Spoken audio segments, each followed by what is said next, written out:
নমস্কার, অভিষেক টক ইউটিউব চ্যানেলে সকলকে স্বাগত জানাই। আজ আমরা আলোচনা করব ষষ্ঠ শ্রেণীর বাংলা থেকে শ্যামল গঙ্গোপাধ্যায় লেখা শঙ্কর সেনাপতি গল্পের ব্যাকরণ ও অতিরিক্ত প্রশ্নোত্তর নিয়ে।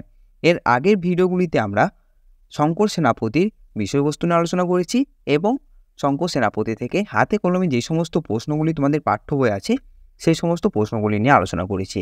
যদি তোমরা সেই ভিডিওটি দেখে না থাকো তবে অবশ্যই আমার চ্যানেলটিকে চেক আউট করে নিতে পারো। এই ভিডিও ডেসক্রিপশন বক্সেও তার লিঙ্ক দেওয়া থাকবে, সেখান থেকে গিয়েও তোমরা ভিডিওগুলি দেখে নিতে পারবে। তো চলো আজকের টপিকে ফিরে আসি। তো প্রথমে দেখো, যে সমস্ত ব্যাকরণগুলো আমি তোমাদের জন্য রেখেছি সেগুলি হচ্ছে: শব্দার্থ লেখো। জলের মিহিদানা, উত্তর হবে বাতাসে উড়ে বেড়ানো গুঁড়ো গুঁড়ো বৃষ্টি। এরপর আছে পাগল, মাথায় গন্ডগোল বা মানসিকভাবে অসুস্থ। এরপর আছে এমু পাখি, এক ধরনের পাখি কিন্তু এরা উড়তে পারে না, খুব দৌড়ায় এই পাখি। ঠিক আছে। এরপর আছে দেখো জানালায় শিক, জানালায় যে লোহার রড লাগানো থাকে। এরপর আছে আনমনা, অর্থাৎ অস্থির মন।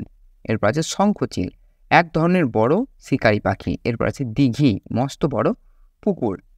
এরপর আছে বিপরীত শব্দ, এখানে থেকে হবে ওখানে, ভিতর থেকে হবে বাহির, ভিজে থেকে শুকনো, ওপর থেকে হবে নিচ, রাতে থেকে হবে দিনে, বড় থেকে হবে ছোট, জল থেকে হবে আগুন, উঁচুতে থেকে হবে নিচুতে, ওই থেকে হবে এই, বাইরে থেকে হবে ঘরে, আকাশে থেকে হবে মাটিতে, হ্যাঁ থেকে হবে না, সামনে থেকে হয়ে যাবে পিছনে, গেল থেকে এলো, আমি থেকে হবে তুমি, ঢুকেছিল থেকে হবে বেরিয়েছিল, ওদিক থেকে হবে সেদিকে বা মুষড়ে পড়ল বা উৎসাহিত হলো, সে থেকে হবে এ, সবাই থেকে হবে একা, হাসছে থেকে হবে কাঁদছে, সাহস থেকে ভয়, বলবো থেকে হবে শুনবো, বলো থেকে শোনো, বড় থেকে ছোট, জেগে থেকে হবে ঘুমিয়ে, দেখা থেকে অদেখা, পড়লো থেকে হবে উঠলো, বলবে থেকে হবে শুনবে, বিশ্বাস থেকে অবিশ্বাস, জানতে থেকে হবে অজান্তে, ব্যথা থেকে আরাম এবং অনেক থেকে হবে সামান্য।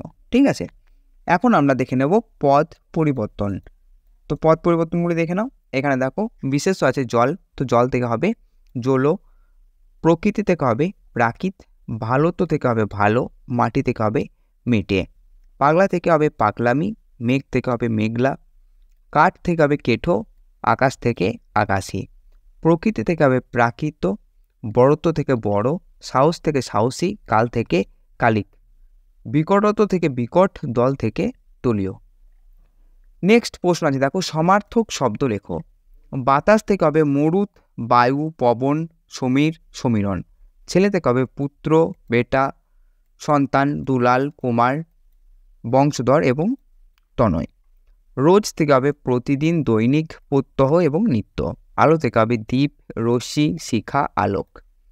এখন আমরা এই পাঠ্যাংশ থেকে বেশ কিছু অতিরিক্ত প্রশ্ন উত্তর নিয়ে আলোচনা করব। ঠিক আছে, যেগুলি তোমাদের পরীক্ষায় আসতে পারে। তো প্রথমে দেখো, এক কথায় উত্তর দাও। প্রথম প্রশ্ন, এখানে বাতাসের ভিতর সবসময় কি থাকে? উত্তর হবে ভিজে জলের ঝাপটা থাকে। নেক্সট প্রশ্ন, কোন স্কুলে বিভীষণ দাস পড়াতেন? উত্তর হবে আকন্দবাড়ি স্কুলে বিভীষণ দাস পড়াতেন।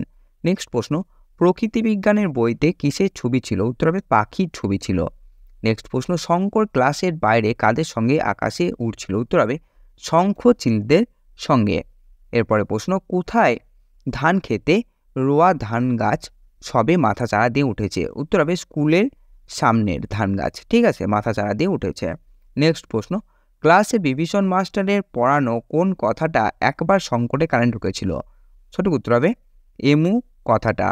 নেক্সট প্রশ্ন, রেগে মেগে বিভীষণ মাস্টার বিদ্রুপ করে কোন অপেরার কথা বললেন? উত্তর হবে পঞ্চানন অপেরা। নেক্সট প্রশ্ন, 3 বছরে এমু পাখি মোটে কটা ডিম পাড়ে? উত্তর হবে 2টো। নেক্সট প্রশ্ন, বিভীষণ মাস্টার কাকে দৌড়বাজ পাখি বলেছেন? সঠিক উত্তর হবে এমু পাখিকে। নেক্সট প্রশ্ন, শঙ্করের স্বপ্নে দেখা এমু পাখির গায়ের রং কী ছিল? উত্তর হবে গাঢ় ছাই রং। নেক্সট প্রশ্ন, বিভীষণ মাস্টারের কথা মতো এমু পাখির বাসস্থান কোথায়? উত্তর হবে দক্ষিণ আমেরিকার আন্দিজ পর্বতমালায়। এরপরে প্রশ্ন, নারকেল গাছের মাথার উপর কি কেমনভাবে ভাসছে? উত্তর হবে শঙ্খচিল উঁচুতে ডানা মেলে। নেক্সট প্রশ্ন, শঙ্কর স্বপ্নে অনেক উঁচু ডানার বদলে কি দিয়ে বাতাস কেটে এগিয়ে যাচ্ছিল? উত্তর হবে 2 হাতে।